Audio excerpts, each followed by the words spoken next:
तो रामलाला वो भाग जाते थे, कभी गिर जाते थे। इसलिए परिवार में बच्चों को पहले भोजन देना चाहिए। देखो छोटा बच्चा हो और आप लड्डू का भोग लेकर के जा रहे हैं काली माता को, दुर्गा मैया को भोग लगाने के लिए, और आपका बच्चा लड्डू मांग रहा है, मुझे लड्डू दो लड्डू दो लड्डू दो, तो आप उसको दे देना करो। डांटो मत, फटकारो मत। कई माता लोग डांट देती है, फटकार देती है, देखो मैं दुर्गा मैया का भोग लगाने के लिए जा रहा हूं, ये लड्डू मांग रहा है। आप पहले बच्चा को लड्डू खिलाओ, उसके बाद में दुर्गा मैया को भोग लगाओ, तो माँ दुर्गा जल्दी ही प्रसन्न हो जाएगी। माता र जगत माता जो अपने बच्चा को खिलाती है, पिलाती है, पढ़ाती है, वो माता है। और जो दुनिया के हर बच्चों को पहले खिलाती है, उसके बाद में खाती हैं, वो जगत माता ही कहलाते सुल्तान। श्री कोई बच्चा धूली में खेल रहा है, उसको गोदी में लेने के लिए संकोच करना नहीं चाहिए। जैसे आपकी छोटा बच्चा धूली में खेल रहा है और आप घर से निकल रहे हैं मोटरसाइकिल में, और बच्चा गोदी में आना चाह रहा है, उसको गोदी में ले लेना करो। उसके शरीर से जो धूली आपके कपड़ा में लगेगा, उससे भी आपका दिन मंगल होगा। दो प्रकार की धूली पवित्र माना गया। एक तो गैया आगे आगे जा रही, आप पीछे पीछे जा रहे हैं, तो गैया के चरण से जो धूली पड़ेगा, उसी से भी आपका कल्याण होगा। और बच्चा धूली में खेल रहा है, गोदी में ले गए। रामलाला एक बार धूली में खेल रहे थे, महाराज दशरथ निकल रहे थे, तो तुलसीदास जी लिखे हैं,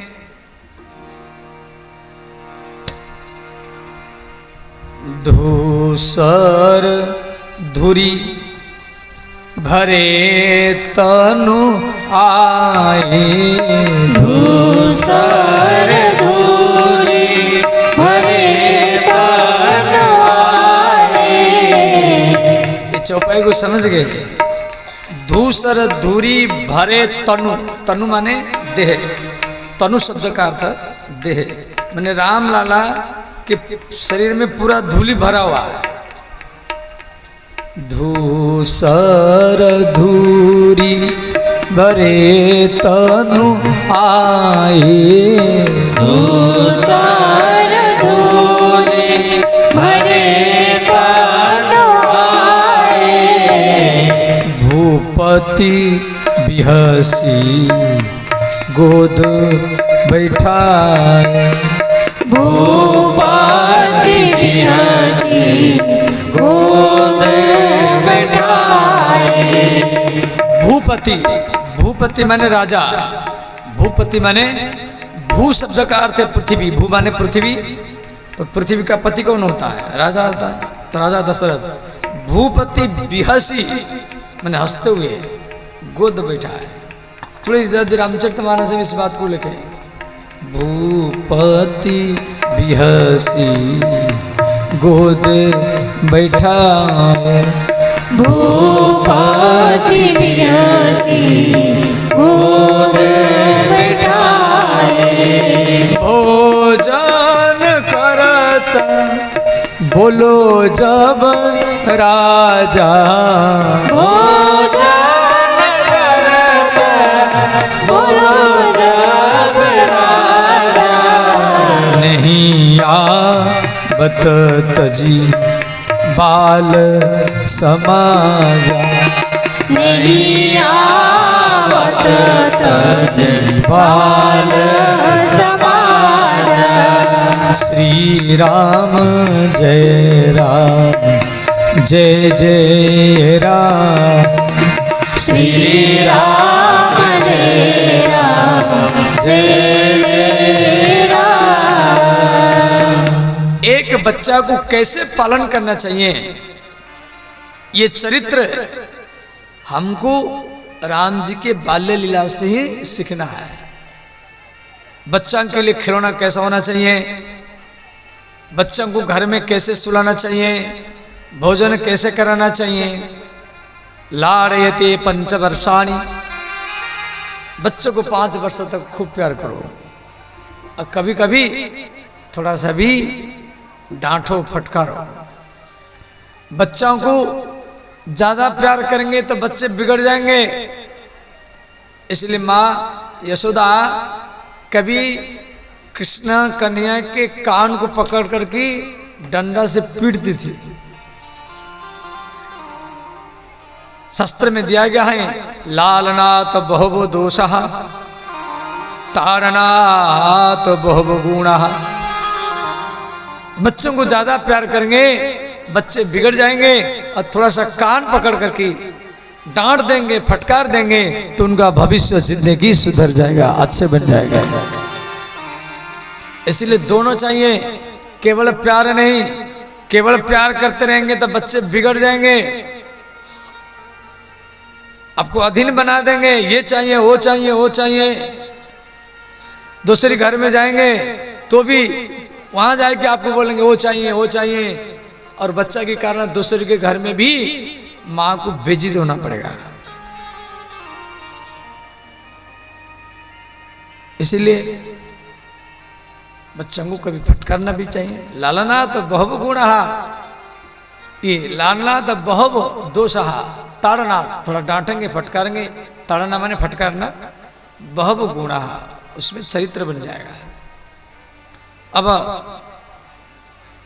श्री राम लक्ष्मण भरत शत्रुघ्न इनके तो बाल लीला बहुत है।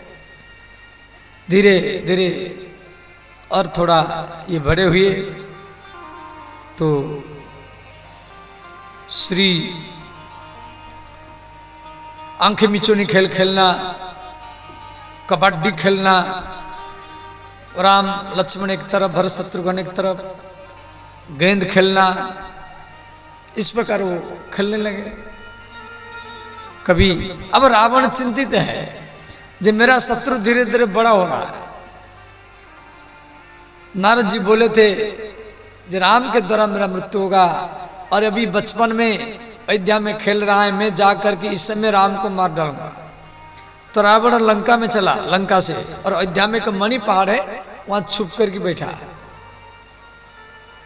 और इधर राम लक्ष्मण भरत शत्रुघ्न लट्टू खेल रहे हैं। लट्टू समझाते हैं, लट्टू जो जैसे धागा धागा लगा करके और बच्चे उसको फेंकते हैं और घूमता है तो उसको लट्टू बोलते हैं। तो राम लक्ष्मण भरत शत्रुघ्न लट्टू खेल रहे हैं। दशरथ महाराज जी बैठे, कौशल्या कैकेयी सुमित्रा वो भी तीनों बैठे। तो कैकेयी ने कहा, पुत्र आप एक साथ में अपने अपने लट्टू को छोड़ेंगे, और जिसका लट्टू अंतिम समय तक घूमेगा उसको प्रथम पुरस्कार मिलेगा। तो राम लक्ष्मण भरत शत्रुघ्न तो चारों एक साथ में अपनी लट्टू को छोड़े, और वो जमीन पर घूम रहा है, और पहले राम जी का लट्टू गिर गया। अब राम जी हंसने लगे। तो मां कैकेयी राम जी को गोदी में ले लिया, और सबसे राम जी को कैकेयी ज्यादा प्रेम करती थी। भले कौशल्या जन्म दिया, परंतु राम जी कैकेयी के पास में ज्यादा रहते थे। तो मां कैकेयी राम जी को गोदी में लेकर ही कहा, पुत्र राम आपका लट्टू गिर चुका है और आप हंस रहे हैं। तो कैकेयी को राम जी बोले, माता तू कान देखा, मैं तेरे कान में बताऊंगा मैं क्यों हंस रहा हूं। तो कैकेयी के गोदी में राम जी कैकेयी के कान में बता रहे हैं, जे माता मेरे तीनों भाई भैया भरत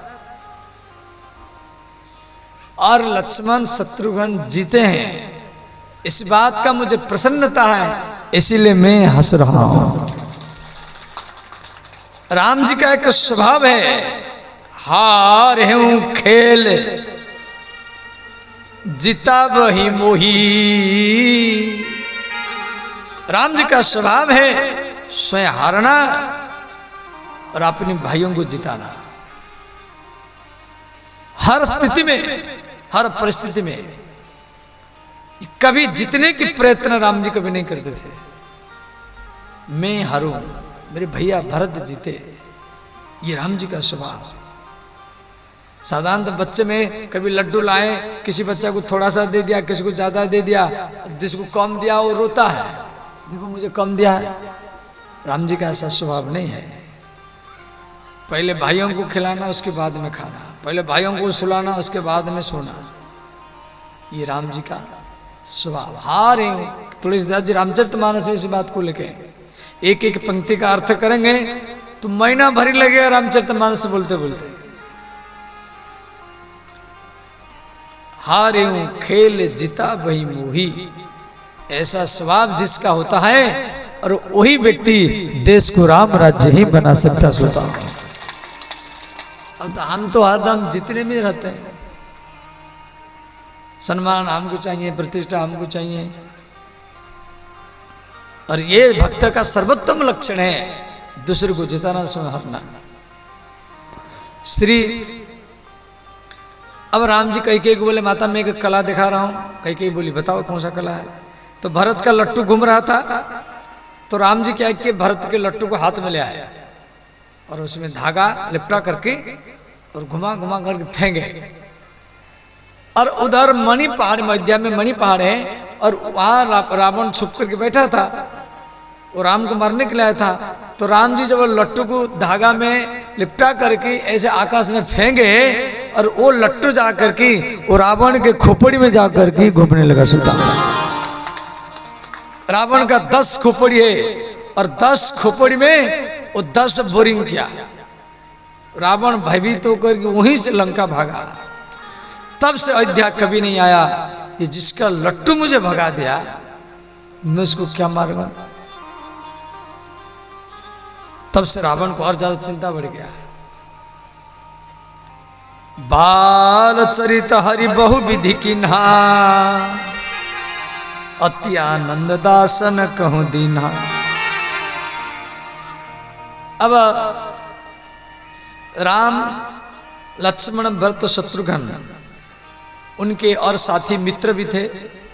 कृपानिधि, दयानिधि, संतोष आदि आदि राम जी के मित्र हैं। ये सब गेंद खेल रहे थे, गेंद, फुटबॉल।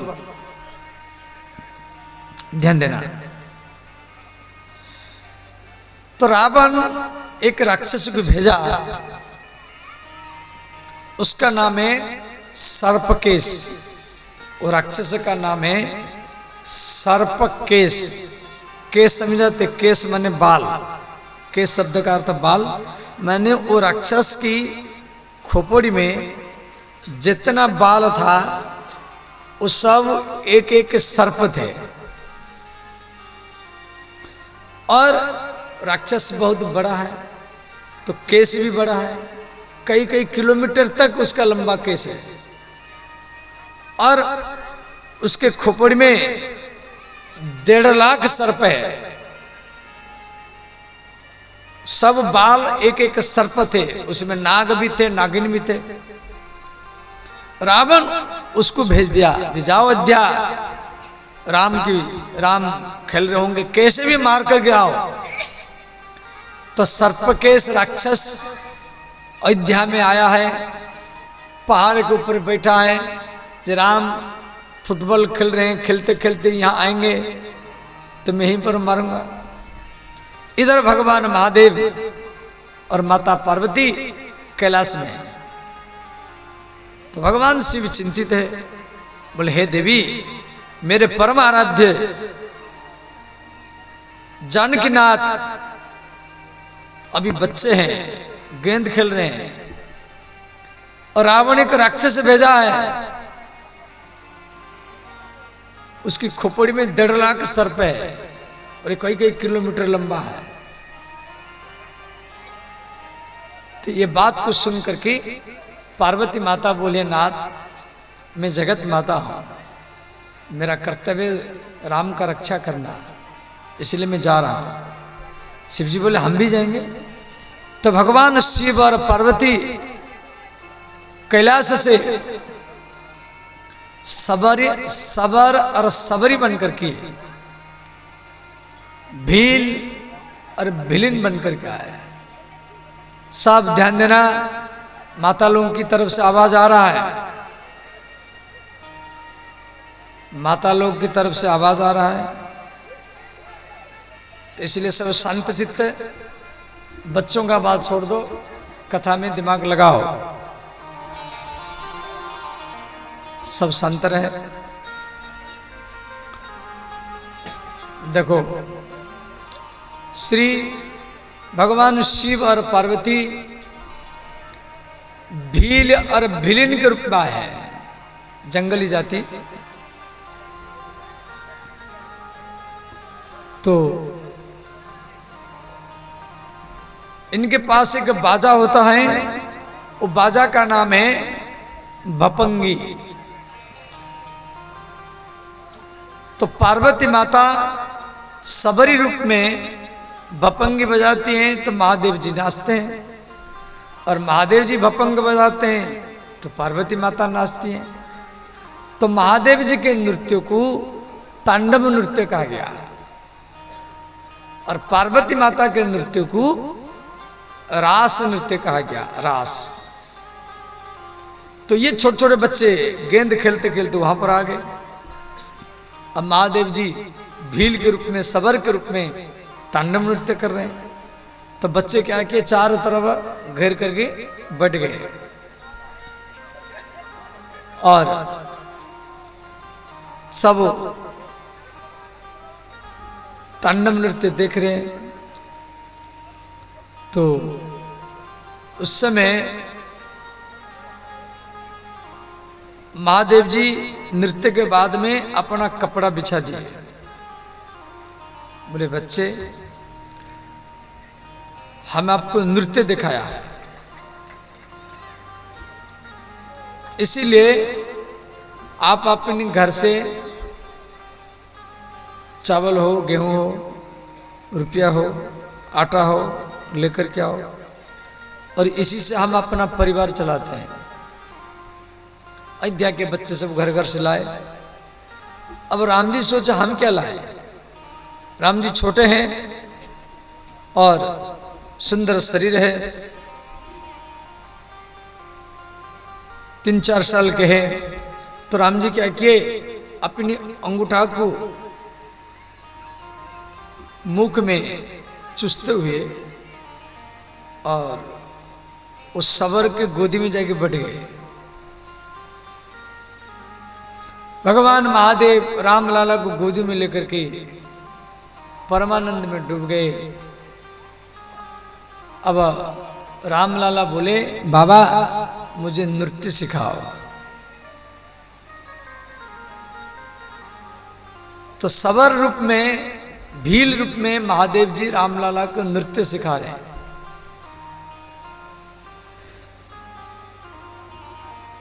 अब महादेव जी बोले, लाला मैं जो सिखाया वो मुझे करके दिखाओ, जो भूल गए होंगे फिर मैं बता दूंगा।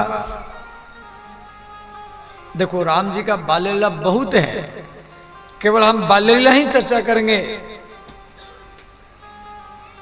कई दिन लग जाएगा। और कई पुराण में से वो दक्षिण रामायण है, उत्तर रामायण है, तुलसी उत्तर रामायण, हर पुराण से निकाल करके केवल बाल्यलीला ही चर्चा करते रहेंगे तो बहुत समय लग गया। अब ये राम जी की बाल्यलीला ध्यान देना। अब इधर राम लाला तांडव नृत्य करने के लिए जा रहे हैं। अब तो नृत्य तभी जमेगा, ये भी कोई मंच हो। अब मंच तो है नहीं, चलो महादेव जी भील के रूप में भपंगी बजा रहे हैं, परंतु वहां तो कोई मंच नहीं है। मंच माने मचार। तो लक्ष्मण के पास में वो गेंद था और उधर वो राक्षस पहाड़ के ऊपर बैठा है। तो लक्ष्मण जी वो गेंद को एक ठोकर मारे तो वो गेंद जाकर के सर्पकेश राक्षस के सिर पर लगा और उसके केस में 1.5 लाख बाल है, 1.5 लाख सर्प है। सो फुफुकार करने लगे और ये बच्चे से भयभीत होकर भाग गए। तो राम जी क्या किए, उसके खोपड़ी में छलांग लगाए। भरत जी भी लगाए, लक्ष्मण जी लगाए, शत्रुघ्न जी लगाए। तो सर्पकेश की सिर पर राम लक्ष्मण भरत शत्रुघ्न चारों भाई नाच रहे हैं। जिस प्रकार भगवान कृष्ण काले नाग के फन को पर नाचे थे, जो भागवत में कथा है, ऐसे राम लाला सर्पकेश के फन को पर नाचे थे। यहाँ का भजन भी है, सूरदास का भजन, भजन सूरदास जी लिखे हैं।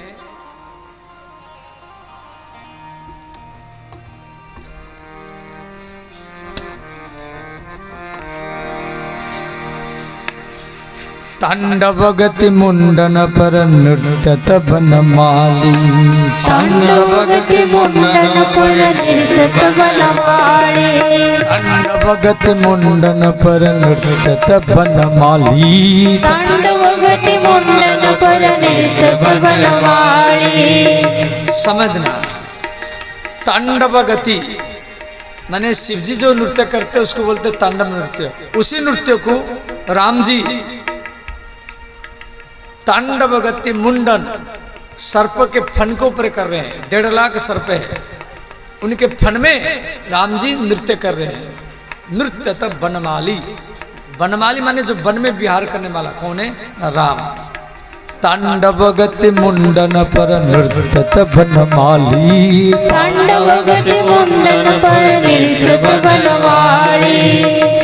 जो सर्प फन उठाता है मारने के लिए, राम जी उसको ऊपर नाचते थे।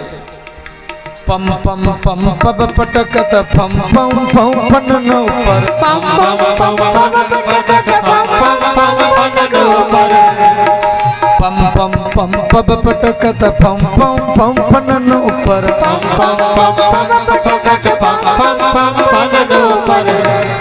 और जितना नागिनी है, नाग की पत्नी, वो विनती कर रहे हैं।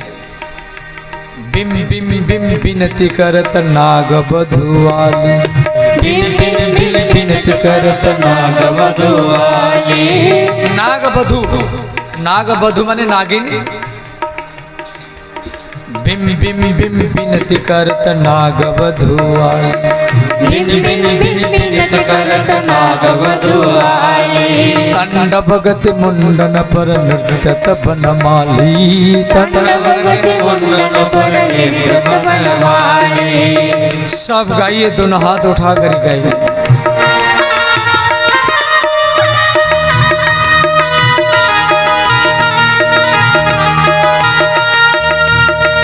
हर हर महादेव।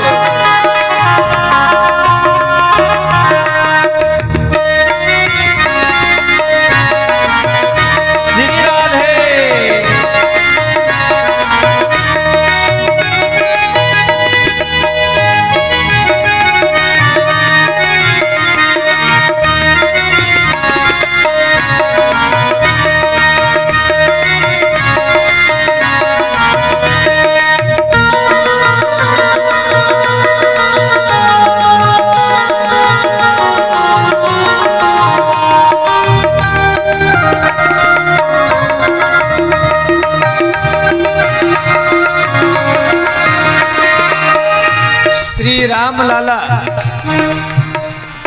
सर्पकेश राक्षस के सिर पर नाच रहे हैं और आकाश में श्री नारद जी और सनकादि भी नाच रहे हैं। नौ नौ नौ नारद आदि सौ सौ सौ सनकादि, नो नो नो नारद आदि सौ सौ सौ सनकादि। सनक सनंदन सनातन सनत कुमार बड़े बड़े ऋषि मुनि आकाश में नाच रहे हैं। नौ नौ नौ नारद आदि सौ सौ सौ सनकादि, नो नो नो नारद आदि सौ सौ सौ सनकादि। और जितना गंधर्व है वो आकाश में करताल लगा रहे हैं। गंग गंग गंग गंधर्व गण देत कर ताली, गंग गंग गंग गंधर्व गण देत कर ताली। गंग गंग गम गंधर्व गण देत कर ताली गंग तांडव गति मुंडन पर नृत्यत बनमाली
भजन सूरदास का है।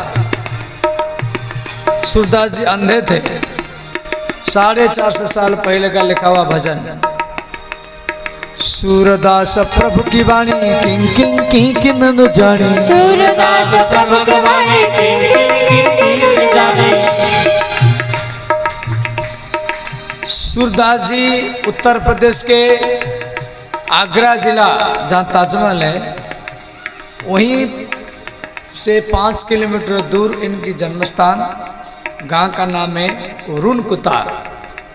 जैसे तुलसीदास जी का जन्मस्थान उत्तर प्रदेश के बांदा जिला राजापुर ग्राम, ऐसे सूरदास जी का जन्मस्थान उत्तर प्रदेश रुनकुता। जैसे मीराबाई ये चित्तौड़गढ़ राजस्थान की है, कबीरदास रविदास ये काशी के थे, श्री चैतन्य महाप्रभु बंगाल के नदिया जिला के, जगत गुरु शंकराचार्य ये केरल के पुण्या नदी कालंदी ग्राम के हैं, एकनाथ नामदेव तुकाराम ये महाराष्ट्र के हैं, नरसिंह जी गुजरात के हैं, श्री जयदेव जी उड़ीसा के हैं, श्री मंडन मिश्र जी आपके सहरसा जिला बनगाम के हैं, महेश्वरी वहाँ भी एक बार राम भागवत कथा की है। महेशी गांव मंडन मिश्र की नाम पूरा भारत में फैला हुआ है और वो आपके सहरसा जिला के और भारतीय। तो सूरदास जी इस भजन को लेके, सूरदास प्रभु की वाणी किं किं किं किं न जानी, सूरदास प्रभु की वाणी किं किं किं किं न जाने। सूरदास प्रभु की वाणी किं किं किं किं न जानी, सूरदास प्रभु की वाणी किं किं किं किं न जाने। चम चम चम चरण धरत अभय भयो काली, चम चम चम चरण धरत अभय भयो काली। तांडव गति मुंडन पर नृत्यत बनमाली, तांडव गति मुंडन पर नृत्यत बनमाली।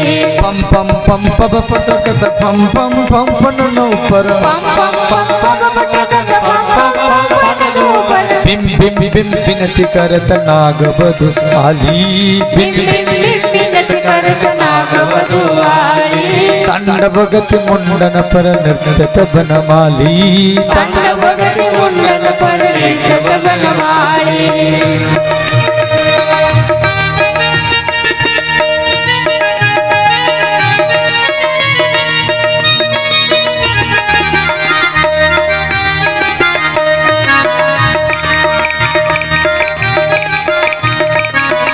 हर हर महादेव।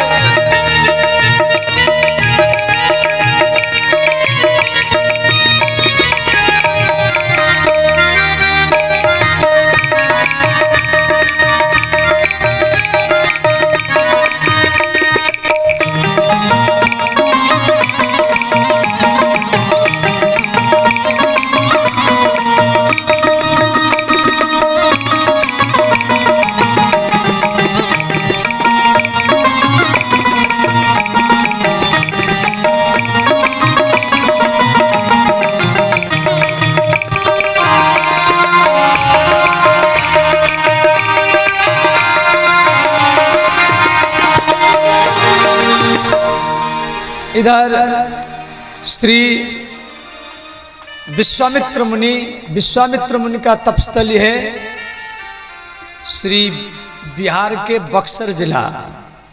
बिहार में जैसे पटना है फिर आरा बक्सर। तो विश्वामित्र महामुनि ज्ञानी बसई विपिन शुभ आश्रम जानी। महर्षि विश्वामित्र मुनि का कोई भी यज्ञ सफल नहीं हुआ। ताड़का नाम के एक राक्षसी, उसके 2 बच्चे मारीच और सुबाहु उसके हर यज्ञ में बाधा डालते थे। यज्ञ कुंड में लाकर के बकरा बकरी माछ मछली लाकर डाल देते थे, हड्डियों को डाल देते थे, यज्ञ सफल नहीं होता था। विश्वामित्र मुनि के 10,000 शिष्य है। तो महर्षि विश्वामित्र मुनि श्री अयोध्या में पहुंचे तो महाराज दशरथ इनका स्वागत किए, चरण धोए, तिलक किए और माल्यार्पण किए और बोले, हे मुनिनाथ बताइए मेरे लिए क्या सेवा है। तो विश्वामित्र मुनि बोले, दशरथ मुझे यज्ञ करना है, मेरा कोई भी यज्ञ सफल नहीं हो रहा है। ये सब राक्षस राक्षसी यज्ञ में कभी हड्डी कभी रक्त कभी खून सब ला करके डालते हैं, कोई भी यज्ञ मेरा सफल हो नहीं रहा है, इसलिए मुझे राम लक्ष्मण चाहिए। दशरथ जी बोले, गुरुजी मेरे राम लक्ष्मण ये क्या राक्षसों को मारेंगे, हम स्वयं जाकर के राक्षसों का वध करेंगे।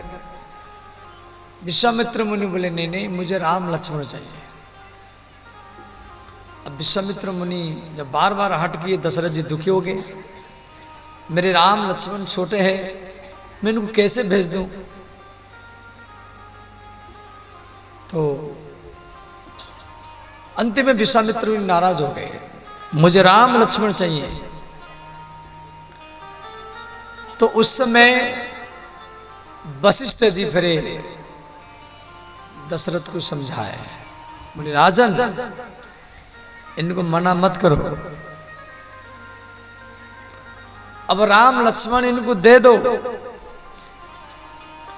यदि आप राम लक्ष्मण को दे देंगे ये इनका शादी करा देंगे,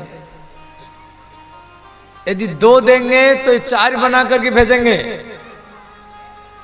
और यदि चारों भाइयों को देंगे तो ये 8 बना करके ही आपको वापस कर देंगे। और दशरथ महाराज जी खुश हो गए। तो अंत में दशरथ जी राम लक्ष्मण को बुलाए और विश्वामित्र मुनि के चरण में समर्पण कर दिए और बोले, मोरे प्राण न तो सुत दो, तुम मुनि पिता आन नहीं को। दशरथ जी बोले, हे महाराज आप इनके पिता हैं।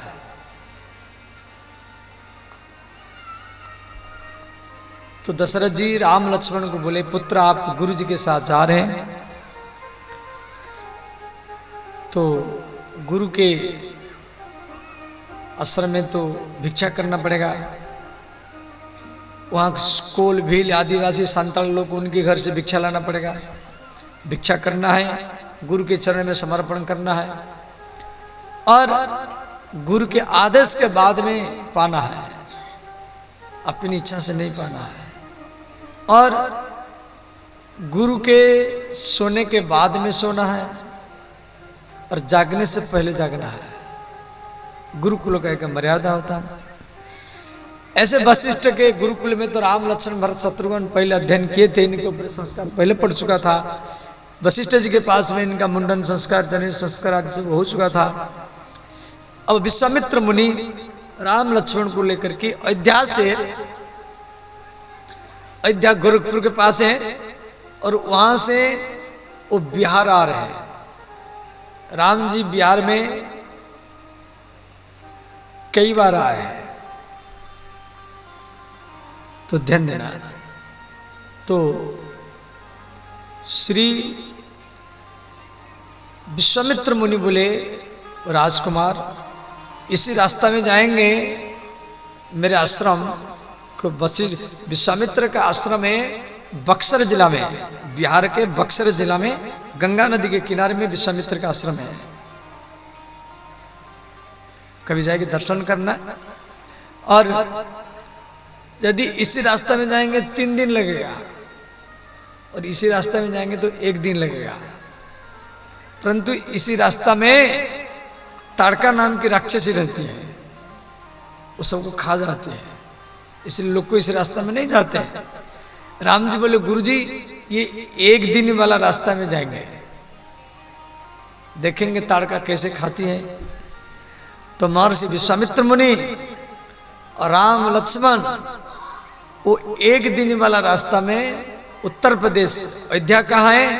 अयोध्या लखनऊ के पास में है। लखनऊ और गोरखपुर के बीच में अयोध्या है। और वहां से ये कुशीनगर जिला, गोपालगंज जिला, और वहां से ये वहीं से ये आरा बक्सर की ओर आ रहे हैं। तो रास्ता में ताड़का राक्षसी आ गई, जो खाने के लिए आ गई तो महर्षि विश्वामित्र मुनि बोले पुत्र यही है ताड़का जो मेरे हर यज्ञ में ये बाधा डालती है। राम जी तुरंत धनुष में बाण लगा लिए। एक ही बाण में प्राण हरि लीन्हा, दीन जानी तेहि निज पद दीन्हा। भगवान एक ही बाण में ताड़का का राम नाम सत्य कर दिया, दूसरा बाण छोड़ना नहीं पड़ा। परंतु ताड़का को तो मार तो दिए, एक ही बाण प्राण हरि लीना। राम जी ताड़का को वैकुंठ भेजे, दीन जानी निज पद माने वैकुंठ, अपना वैकुंठ लोग भेज दिए।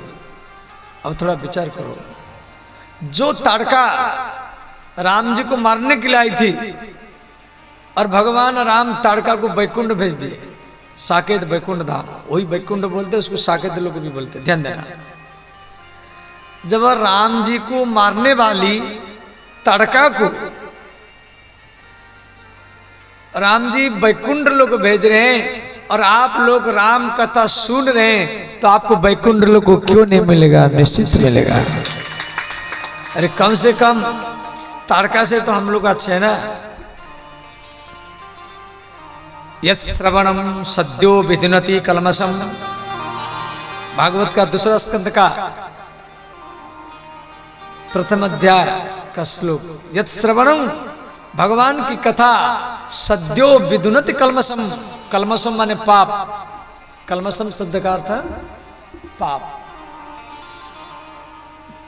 भगवान की कथा सद्यो माने तुरंत, विधुनति माने साफ कर देता है पाप को। कई गंगा नहाओ, शिवलिंग में जल चढ़ाओ, कई साल लग जाएगा, परंतु भगवान की कथा ऐसा सरल उपाय है। कथा मनोरंजन कार्यक्रम नहीं, ये ध्यान देना है। जैसे कोई नाचने वाला को रात ला करके रात भरी नचाया, इस टाइप का कार्यक्रम नहीं है। ये आत्मरंजन कार्यक्रम है, ये आत्मा का खुराक है। जैसे रोटी खाने से, चावल खाने से, दाल खाने से शरीर को बल मिलता है, ऐसे राम कथा सुनने से आत्मा को ही बल मिलता है। ये मनोरंजन कार्यक्रम नहीं है, ये आत्मरंजन कार्यक्रम है। कैसे खाना चाहिए, कैसे रहना चाहिए, राम का आदर्श चरित्र को हम जीवन में कैसे उतारे, बल्लीला के माध्यम में। अब श्री राम जी वैकुंठ भेज दिए, उसके बाद में बक्सर में पहुंचे, गंगा के किनारे में विशाल यज्ञ मंडप और 10,000 ऋषि मुनि, और यज्ञ चालू हो गया। राम लक्ष्मण बोले गुरुजी आप यज्ञ कीजिए, बेफिक्र कोई चिंता मत करिए, आप यज्ञ कीजिए, हमें दोनों भाई पर्याप्त है। राम जी एक तरफ, लक्ष्मण जी एक तरफ धनुष में बाण लगा करके चारों तरफ यज्ञ मंडप के चारों तरफ चक्र लगाए। अब उस समय मारीच और सुबाहु जो ताड़का के बेटा है, वो कई राक्षसों को लेकर के आकाश मार्ग में आए। यज्ञ मंडप में हड्डी, रक्त, मछली, मुर्गा मुर्गी डालने के लिए भगवान राम पावक सर सुबाहु पुनि मारा। पावक माने अग्नि अस्त्र। राम जी एक ऐसा बाण छोड़े इससे आग निकलता रहा और सुबाहु को मार दिए, जला दिए आकाश में। जैसे मिसाइल छोड़ते ना आकाश में आग, दूसरा मिसाइल टकराता है, ऐसे ही राम जी अग्नि अस्त्र से सुबाहु को जला दिया आकाश में। और उसके पास में जितना राक्षस थे, परंतु मारीच को नहीं मारे। मारीच को बिना फण के बिनु फर बाण राम ते मारा, सत योजन सा सागर पारा। और बिना फण वाला, इसमें धार नहीं है, ऐसा एक बाण मारीच को मारे, उसको लंका में पहुंचा दिए। अब बताओ, बक्सर जिला है, अब बक्सर से लंका सतयोजन कितना किलोमीटर? बक्सर के, चलो बक्सर जब बिहार को उसी छोर में, फिर बक्सर के बाद में मान लो पटना है, हाजीपुर है, और उसके बाद में बेगूसराय है, मुंगेर जिला है, भागलपुर जिला है, और उसी सीधा में जाएंगे तो आसनसोल है, फिर आसनसोल के बाद में रानीगंज है, फिर खड़गपुर है, फिर कर्नाटक है, फिर उसके बाद में तमिलनाडु है, केरल है, महाराष्ट्र है, फिर उसके रामेश्वर है, रामेश्वर के बाद है फिर समुद्र है, समुद्र के बाद में फिर लंका है।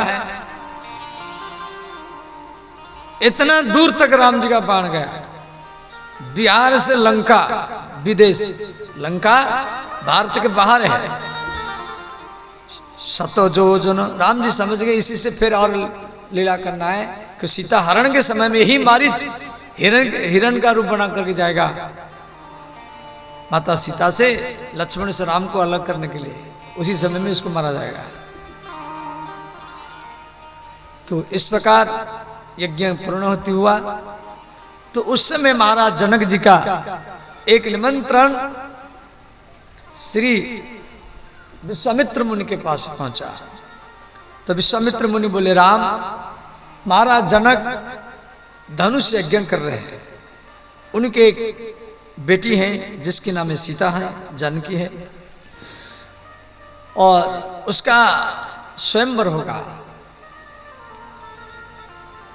तो वो धनुष को, वो जो शिव जी का धनुष जो जनक महाराज पूजा करते हैं, और वो धनुष को जो तोड़ देगा वही सीता का पति होगा। यदि आपकी इच्छा हो तो हम चले, कि वहां से निमंत्रण आया है आशीर्वाद देने के लिए, हम जाएंगे सीता को आशीर्वाद देने के लिए। राम जी बोले, गुरु जी अवश्य जाना चाहिए, हम तो भी देखेंगे कौन धनुष तोड़ता है। तो राम और लक्ष्मण और विश्वामित्र मुनि और विश्वामित्र के 10,000 शिष्य बक्सर जिला से अब नेपाल की ओर जा रहे हैं। तो जनकपुर नेपाल में है, ये सरसा है, सरसा के बाद में सुपौल है, सुपौल के बाद में वहाँ पर ये निर्मली पुल है, निर्मली पुल कोसी में गंगा है। फिर उसके बाद में सीतामढ़ी, मधुबनी सीतामढ़ी जिला है, चंपारण। फिर उसके बाद में आएगा नेपाल, और नेपाल में जनकपुर है। तो राम जी बक्सर से सीधा वहीं से वो नेपाल को ओर जा रहे हैं, ध्यान देना। तो रास्ता में एक पत्थर पड़ा हुआ था, और वो पत्थर मानो एक स्त्री पत्थर बन गई हो। उस पत्थर का जो आकृति वो स्त्री जैसा थी। तो राम जी बोले, गुरुजी ये कैसा पत्थर है देखो, और ये आश्रम कैसा है। तो विश्वामित्र मुनि बोले, राम ये श्री गौतम ऋषि की पत्नी अहल्या है। राम महर्षि गौतम ने इसको अभिशाप देकर के पत्थर बना दिए हैं।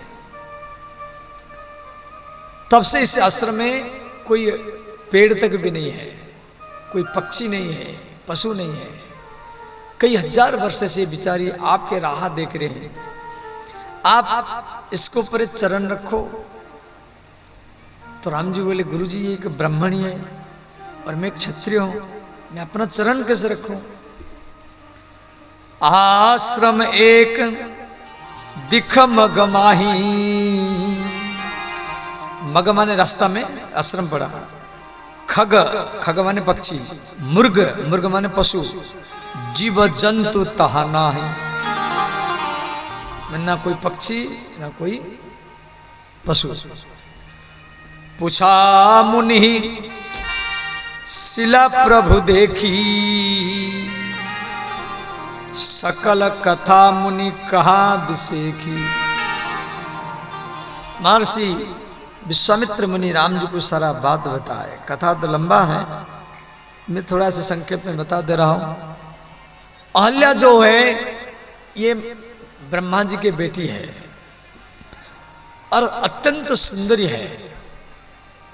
अहल्या इतना सुंदरी थी, पंचकन्या में इसके नाम भी है। अहल्या, द्रौपदी, तारा, कुंती, मंदोदरी। पंचकन्या स्मरे नित्यम महापातक नाशनम। अहल्या इतना सुंदरी है, ये हरदम 12 साल उम्र में रहती है। माने युवती भी नहीं होती है, बूढ़ी होना तो दूर है। ब्रह्मा जी अहल्या को अपने हाथ से निर्माण किए थे। अहल्या किसी मां के गर्भ से जन्म नहीं ली थी। और अहल्या के साथ अहल्या को पाने के लिए कभी इंद्र, कभी वरुण, कभी कुबेर, कभी सूर्य, कभी चंद्रमा ब्रह्मा जी के अगल बगल में चक्कर लगाते थे। और अहल्या के स्वयंवर के लिए ब्रह्मा जी सब ऋषि मुनि देवताओं को बुलाए। गौतम के पास भी निमंत्रण आया, परंतु गौतम जी नहीं गए। गौतम जी नहीं गए। गौतम शब्द का अर्थ है गो प्लस उत्तम इक्वल टू गौतम। गो माने इंद्रियां, जिसकी आंख, जिसकी कान, आंख में भगवान के दर्शन करना, कान में भगवान की कथा सुनना, मुख में भगवान के चरित्र को गाना, नाक में भगवान के चरण में समर्पित सुगंधित वस्तु का सूंघना। माने जिसकी इंद्रिया कभी बहिर्मुखी नहीं हुआ, उसको गौतम कहा जाता है। गौतम ऋषि नहीं आए तो ब्रह्मा जी गौतम को परीक्षा करने के लिए अहल्या जैसा दिव्य कन्या को गौतम के आश्रम में छोड़ दिए। गौतम और अहल्या दोनों एक ही कुटिया में रहे, एक ही कुटिया में साल भर रहे, परंतु गौतम कभी भी अहल्या की तरफ आकर्षित नहीं हुए। यह है संयम। कोई सुंदरी कन्या, सुंदर कन्या आपके बगल में साथ में रहता हो, फिर आपका इंद्रिय बहिर्मुख न हो। अरे जंगल में, वृंदावन अयोध्या में और अकेला रह रहे, ये कोई बड़ी बात नहीं है, परंतु एक साथ में रहते हो फिर भी इंद्रियां कभी विचलित नहीं हो। तब ब्रह्मा जी गौतम को प्रसन्न होकर के बोले, गौतम आपके संयम को देख करके हम बहुत प्रसन्न हैं।